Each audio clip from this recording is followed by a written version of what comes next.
Fat to fit આજે આપણે પેટનો workout કરશું. જે લોકોને હેવી વજન છે, જે લોકોને ઓછો વજન છે, જે લોકોને એપ્સ પણ છે, એના માટે પણ આ વર્કઆઉટ બહુ જરૂરી છે. તો welcome back to my YouTube channel RK fitness gym. કેમ છો બધા?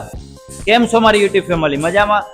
આજે આપણે એપ્સનો વર્કઆઉટ કરશું. હું તમને એક એક સેટ કરીને બતાવીશ. મારો એપ્સનો વર્કઆઉટ આજે હું કરું છું, કઈ રીતના વર્કઆઉટ કરું છું, કઈ રીતના નહીં. આની પછીનો જે વિડીયો આવશે ફૂલ ડે ડાયટનો આવશે વેટ લોસ માટે. તો જરૂરથી આગળનો વિડીયો જોવા માટે ચેનલને જરૂરથી સબસ્ક્રાઇબ કરી દો અને આ બે વિડીયો જરૂરથી જોઈ લેજો. આ બે વિડીયો તમે જોશો તો તમને ખબર પડી જશે કે વર્કઆઉટ કઈ રીતના કરવો જોઈએ ફેટ લોસ માટે. વર્કઆઉટ નંબર 1, પહેલા તો તમારું હોમ અપ કરી નાખજો. માનો કે તમે સાયકલિંગ ચલાવો છો તો 10 થી 15 મિનિટ, ક્રોસ ટ્રેનર ચલાવો છો તો 10 થી 15 મિનિટ, ટ્રેડમિલ ચલાવો છો તો ઇનફ 10 મિનિટ ઇનફ છે. બાકી તમે ઘરેથી ચાલીને આવશો તો પણ ચાલશે. વર્કઆઉટ નંબર 1 આપણે પેલા હાફ ક્રન્ચીસ થી ચાલુ કરશું. આ રીતના સુઈ જાઓ, સુઈને પગ આ રીતના રાખવાના રહેશે તમારે અને હિપ તમારી થોડી ઉપર કરો અને પછી હાથ અહીંયા રાખો અને ઉપર લાવો. Hold and slow down, hold and slow down, up, hold and slow down, hold and slow down. આના તમારે કમ્પ્લીટ 25 રેપિટેશન 4 સેટ મારવાના રહેશે. પછી લાવશે ડાયરેક્ટ લેગ રાઇઝ. આ રીતના હાથ મેકો હિપ નીચે, પગ આ રીતના કરો, પેલા ઉપર લાવો એક પગ, આને સ્લો નીચે, પછી આને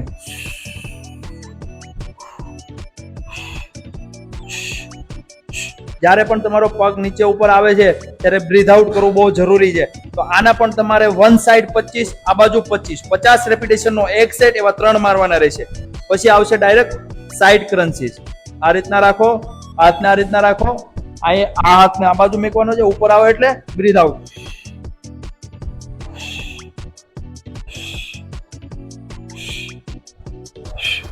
આના પણ રેપિટેશન કેટલા રહેશે? 25 રેપિટેશન વન સાઈડ. પછી આવશે ડાયરેક્ટ આ બાજુ,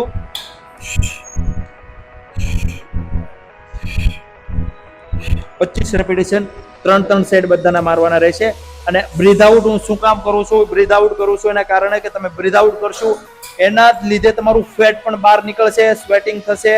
જે તમે આખો દિવસ સોડિયમ ખાધું છે એ સોડિયમ પસીના રૂપે બહાર નીકળી જશે. તો તમારું વેટ લોસ જરૂરથી થશે અને તમારો ગોલ જરૂરથી પૂરો થશે. હવે આવશું આપણે ડમ્બલ સેક્શન પર કે ડમ્બલથી આપણે કઈ રીતના મારશું. આ વર્કઆઉટ આ રીતના તમે પગ રાખો અને સાઈડનો વર્કઆઉટ કરશું. પૂરું અપર કરો, ચેસ્ટ ટાઈટ કરો, સ્લો. 1 2 3 4 5 6 7 8 9. આવી રીતના વન સાઈડ 25 રેપિટેશન 3 સેટ. આ 3 સેટ તમે પૂરા જરૂરથી કરજો. આના પણ તમારે સાઈડ રેપિટેશન તમે મારશો કમ્પ્લીટ તો તમારો વર્કઆઉટ સારામાં સારો બનશે. આના પછી તમે ડાયરેક્ટ આ રીતના લઈ શકો છો. 1 2 3 4. આ વર્કઆઉટ એવો છે કે તમારું જે સાઈડની કટ છે ને એ કમ્પ્લીટ આવશે. આની પછી ડાયરેક્ટ આવશો આપણે કેબલ પર. કેબલમાં તમે એક સિંગલ હેન્ડલ ચડાવો. કેબલમાં સિંગલ હેન્ડલ ચડાવ્યા પછી આ રીતના પકડીને પૂરેપૂરું પાછળ એન્ડ સ્લો ડાઉન, પાછું પૂરું પાછળ એન્ડ સ્લો ડાઉન. 1 2 3 4. 25 રેપિટેશન મારવાના રહેશે 3 સેટમાં. અને પાછું આ બાજુ રિવર્સ થઈને ચેસ્ટ ટાઈટ.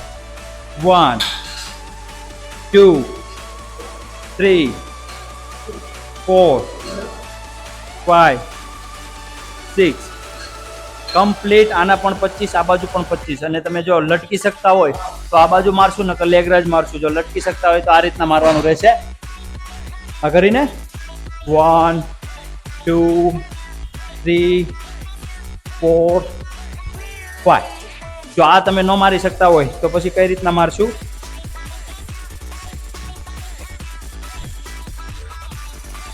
આ રીતના પકડો ડમ્બલ, પછી ઉપર 1 સ્લો ડાઉન, 2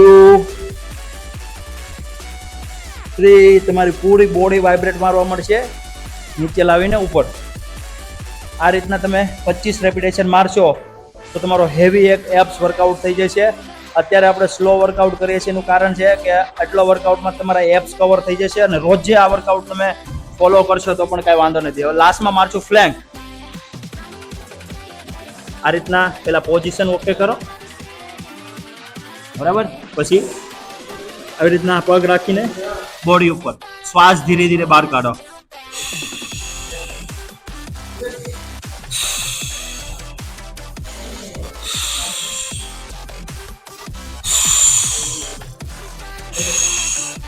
આના પણ તમારે કેટલા મારવાના રહેશે કમ્પ્લીટ? 1 મિનિટ, 30 સેકન્ડ, 40 સેકન્ડ અને 1 મિનિટ. આવી રીતના તમે 3 સેટ મારજો એટલે કમ્પ્લીટ થઈ જશે. એપ્સ માર્યા પછી તમે પોઝિંગ કરી શકો છો. પોઝિંગમાં તમે ના ખબર હજી શરૂઆતમાં તમારા વેટ વધારે છે તો પણ તમે પોઝિંગ કરો તો તમને ખબર પડશે કે એપ્સ આવે છે.